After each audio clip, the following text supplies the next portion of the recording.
bienvenue au domaine de la famille Mercier à Sierre. Donc, Madeleine Mercier, j'ai 37 ans, je travaille sur l'exploitation familiale depuis maintenant 9 ans. Exploitation qui a été fondée par mes parents en 82.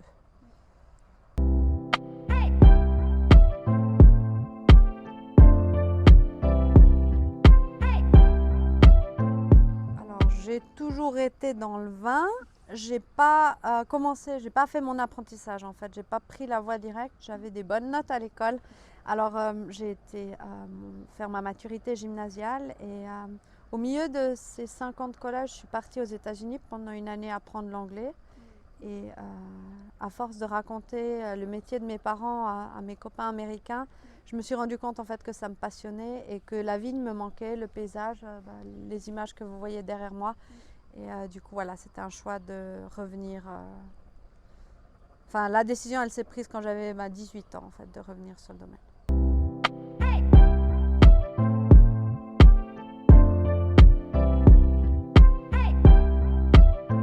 Très bien, oui. On a pas mal évolué. On a quand même 2 nouveaux cépages, enfin 2 nouveaux vins, un nouveau cépage, un troisième qui va être planté ces prochains jours. Donc, on a pas de révolution, mais une évolution. Et c'est vraiment l'idée qui nous est chère à mes 2 parents et à moi, c'est que ça reste les vins de la famille Mercier, que ce ne soit pas les vins à Anne-Catherine, à Denis et puis après les vins à Madeleine. Et qu'on a vraiment une adaptation, une évolution, mais pas de changement majeur.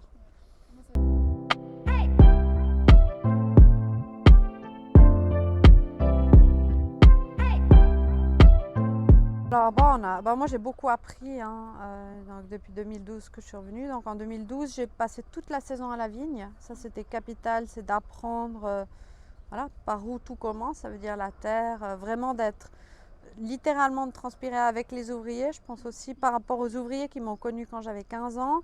C'était très important de gagner mes galons, quoi, en fait, de vraiment être avec eux, montrer que j'étais capable de passer par les bons et les moins bons côtés. Avec eux à leur côté. Et puis après, en 2013, je suis devenue maman, donc j'ai dû légèrement modifier ma capacité de travailler pendant quelques années. Mais j'étais toujours là. Les premières vendanges en 2013, j'ai fait que de venir boire le thé avec l'équipe, mais c'était quand même déjà ça.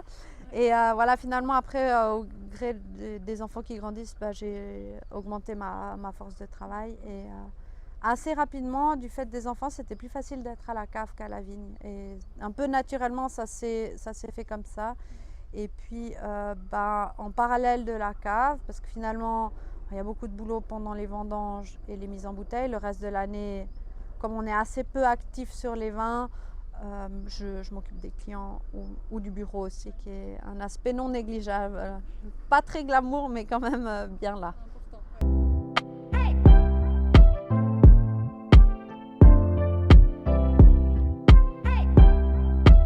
Un domaine de 7 hectares réparti sur 57 parcelles. Ça, c'est juste peut-être pour dire, la plus petite, elle fait 150 mètres carrés et la plus petite, elle fait 5200 mètres carrés. Donc voilà, c'est tout petit, très morcelé.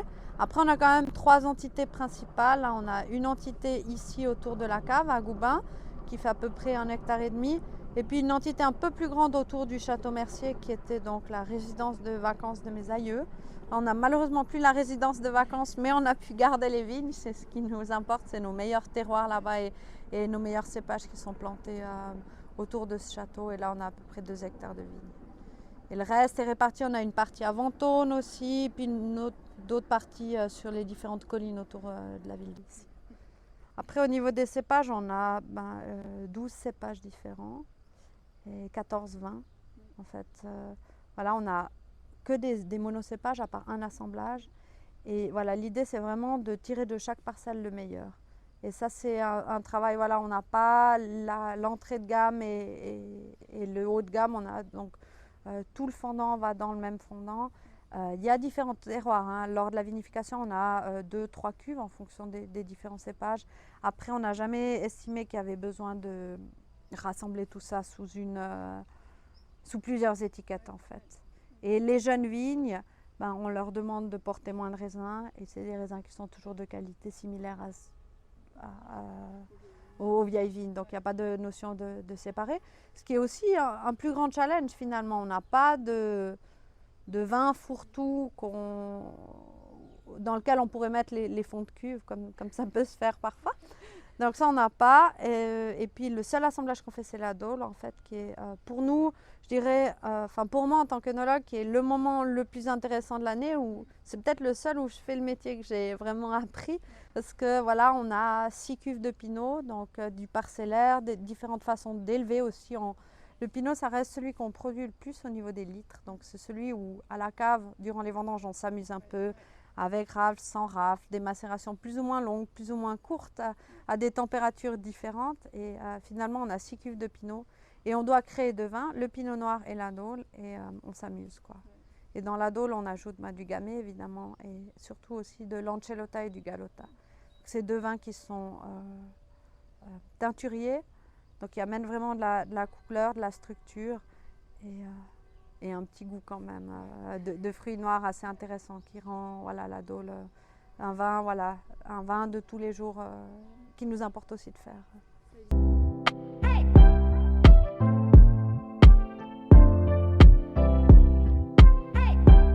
Alors mes aïeux, non, ils étaient établis à Lausanne et puis ils avaient une tannerie en fait et ils ont bien aimé la ville de Sierre et ils ont construit en fait le château et acheté quelques vignes autour, ce qui permet que ces vignes ont toujours appartenu à la famille en fait, mais elles étaient travaillées par des vignerons tâcherons à l'époque et c'est vraiment mon père qui en 82 a commencé, avec ma maman qui a arrêté son métier d'infirmière et qui a tout lâché, parce que finalement c'est aussi assez important de dire, elle a tout lâché pour venir s'établir ici.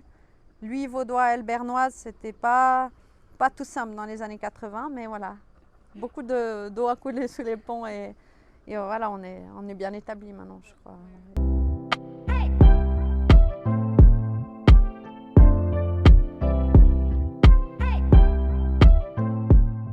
Que je recherche dans les livres d'histoire, mais oui, c'est le plus vieil assemblage du Valais, donc oui, et le seul d'ailleurs. On n'a pas d'autre, il n'y a pas de pendant en blanc, ça n'existe pas non plus, et vraiment, voilà, l'idée c'est de cultiver, de continuer à avoir ce vin emblématique. Ouais.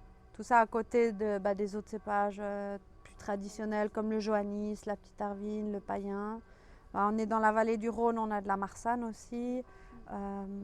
On a ensuite, dans les rouges, on a de l'Humaine rouge et du Cornalin, et bien sûr, et puis de la Syrah aussi, parce qu'on est finalement dans la vallée du Rhône aussi toujours. Un peu supérieur, on dit aux copains français de la vallée du Rhône en France. On est au sommet. C'est toujours assez intéressant quand on a des collègues de la vallée du Rhône qui viennent ici pour voir les différentes méthodes culturelles.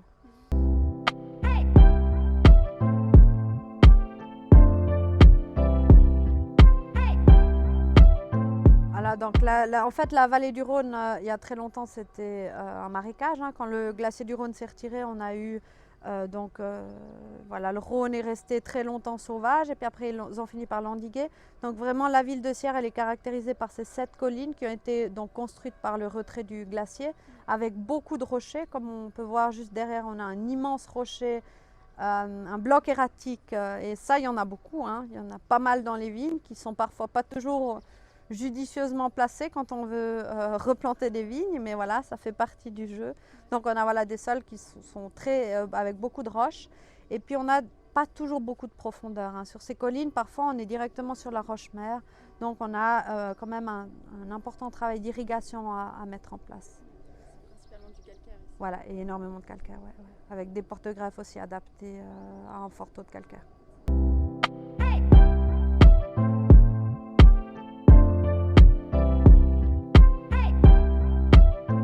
Donc, je suis présidente accessoirement de la mémoire des vins suisses.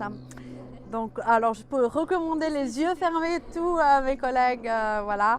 Après, dans la région, c'est toujours plus difficile.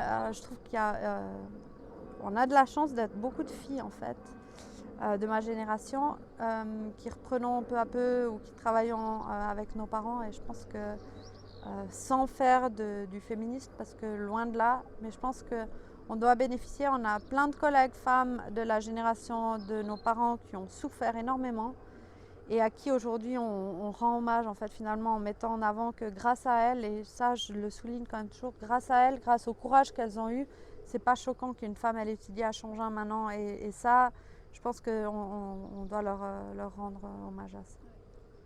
Et pour des noms, bon, après, moi, il y a aussi une question d'affinité. Effectivement, moi, j'ai beaucoup d'amitié avec Isabella Kellenberger de l'œil et puis Sandrine Callot. Après, j'aime aussi beaucoup Martine Vocat, qui elle a un domaine un peu différent, enfin de taille différent. Mais voilà, c'est toujours intéressant de voir voilà, comment eux travaillent. Il y a Shadia Clavien, après j'ai cité que des filles. Dans les garçons, il y a Adrien Zuffré, le fils à Maurice, avec qui on partage toutes nos machines. Donc là, c'était justement l'ouvrier de Maurice qui nous a amené la pelle mécanique. Donc voilà, eux, c'est des amis, quoi. C'est au-delà des collègues. Oui, ouais, c'est à peu près tout. Non, après, oui, ouais, bien sûr, je pourrais tous les citer. Non, après, on a plein d'amis. Après, je pense, voilà, dans les domaines, les petites exploitations familiales, il y a peut-être parfois du meilleur, bien que certaines grandes caves font aussi du très bon boulot. Faut laisser. Il y en a pour tout le monde. Exactement. Non, mais c'est ça, je pense, c'est peut-être ça aussi un des atouts du Valais, c'est je pense qu'on a des gammes de vin entre 5 francs et 100 francs la bouteille, quoi. Et là, ça permet de satisfaire tous les palais ainsi que tous les porte-monnaies. Ouais, Je pense que ça, c'est aussi important à dire qu'on essaye de rester, voilà, enfin, il y a certaines caves qui font aussi ce travail de produire des vins d'entrée de gamme pour tous les porte-monnaies.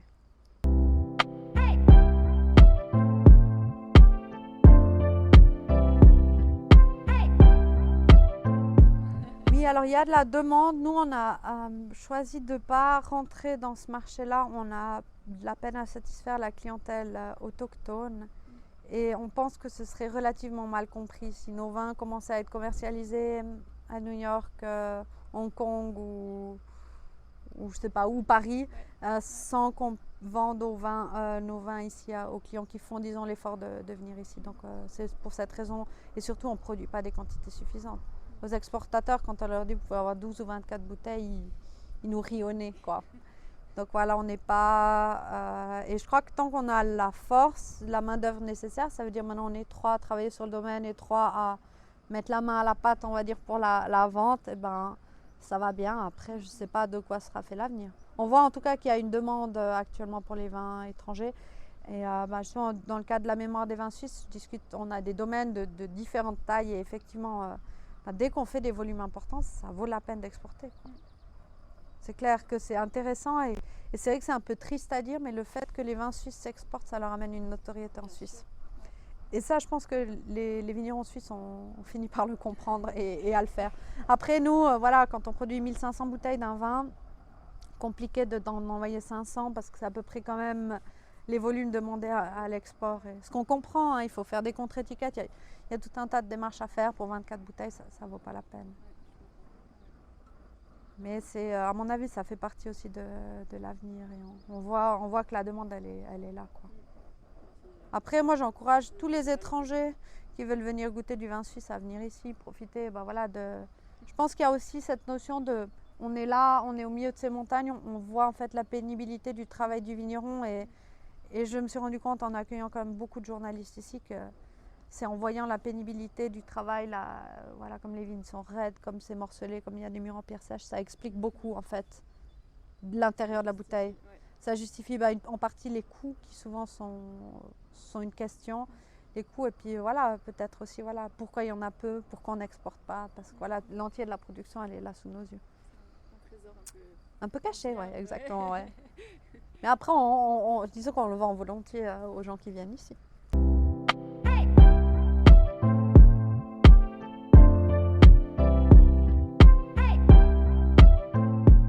Voilà, alors moi ici on présente le fendant. Le fendant c'est quand même la spécialité numéro 1 en Suisse, donc c'est du chasselas, mais appelé fendant en Valais. Donc on a vraiment un vin minéral. Moi j'aime toujours le servir, c'est vraiment le vin qui reflète le mieux le terroir. Hein. C'est toujours que c'est une espèce d'éponge, ça absorbe tous les minéraux et comme c'est pas un cépage très aromatique, très expressif, ça laisse vraiment place au terroir.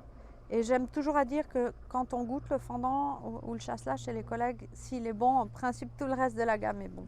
C'est vraiment un vin qui est difficile, c'est un des plus difficiles à vinifier. Il n'a pas beaucoup d'expression, donc il faut vraiment réussir à sélectionner les raisins et puis à en faire quelque chose de bon. C'est moi pour ça, voilà. Et puis c'est surtout le vin, c'est celui qu'on boit tous les jours. Hein. Faut pas, enfin voilà, c'est le plus facile. Bien sûr avec la traditionnelle fondue et raclette, mais aussi surtout en apéro, sans rien sur une terrasse au soleil.